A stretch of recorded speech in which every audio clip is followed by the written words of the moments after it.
Je m'appelle Irié, j'ai presque 21 ans. Je suis soigneur dans un petit parc animalier du Lot-et-Garonne. Principalement, on s'occupe de nourrir les animaux et puis de nettoyer derrière. Après, on fait aussi quelques petits travaux en plus, réparer les barrières, aménager des nouveaux enclos, surveiller que les animaux vont bien et puis globalement, c'est ça.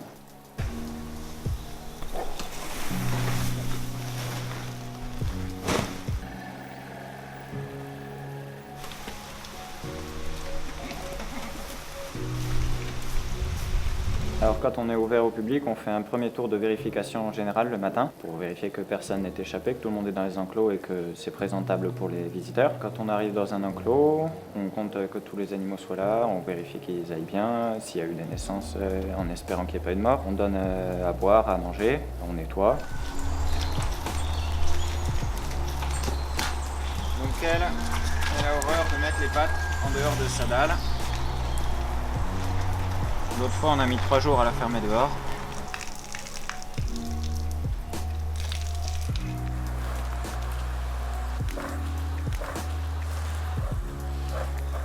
Des spectacles, on n'en fait pas encore, on va en présenter normalement l'année prochaine, donc de rapaces. Quand on nourrit, des fois les gens viennent voir, donc on répond un peu aux questions, ça fait aussi partie du travail.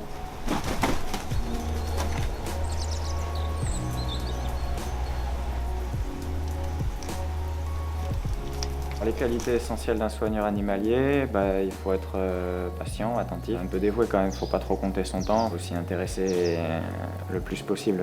Ici, c'est vrai que c'est parfois un petit peu rude, mais c'est pas partout comme ça, c'est pas représentatif. Puis si on travaille dans un aquarium ou un reptilarium, c'est encore autre chose. Puis c'est pas un métier qui est forcément très rentable. Si on veut faire un truc juste pour l'argent, c'est pas ça qu'il faut choisir.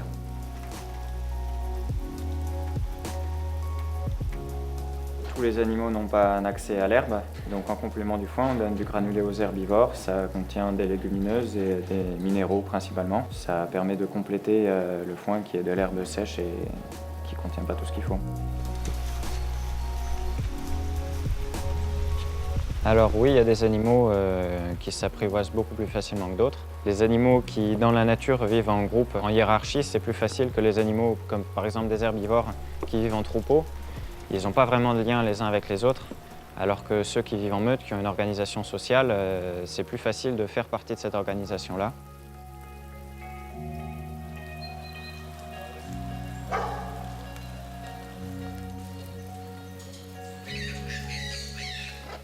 Les perroquets s'apprivoisent bien parce qu'ils ont une intelligence particulière pour les liens sociaux. Après, on peut apprivoiser des herbivores si on s'en occupe dès qu'ils sont petits. Dans ce cas-là, ils nous assimilent un peu.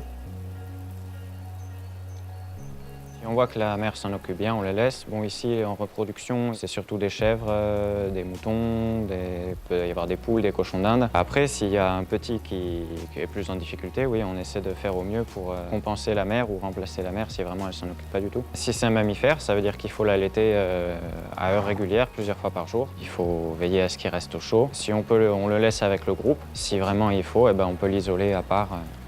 Mais dans l'idéal, on laisse faire la nature. Après, les animaux, est-ce qu'ils ont vraiment le sentiment de la liberté? Sans doute un peu. S'ils ont un grand espace et qu'ils n'en font pas le tour de façon mécanique, je pense que ça peut leur convenir très bien. Nous, si on avait le choix entre se débrouiller tout seul dans la nature sans rien du tout, sans assistance médicale ni quoi que ce soit, et être tranquillement avec des conditions décentes, qu'est-ce qu'on choisirait? Je ne sais pas. Mais les animaux, en général, ils aiment bien, même quand il y en a qui s'échappent, ils ont tendance à rentrer tout seuls dans leur cage. Est-ce que c'est par conformisme ou est-ce que c'est par juste qu'ils considèrent ça comme chez eux, qu'ils y sont tranquilles et bien? Moi, je pense qu'ils s'y sentent quand même plus en sécurité.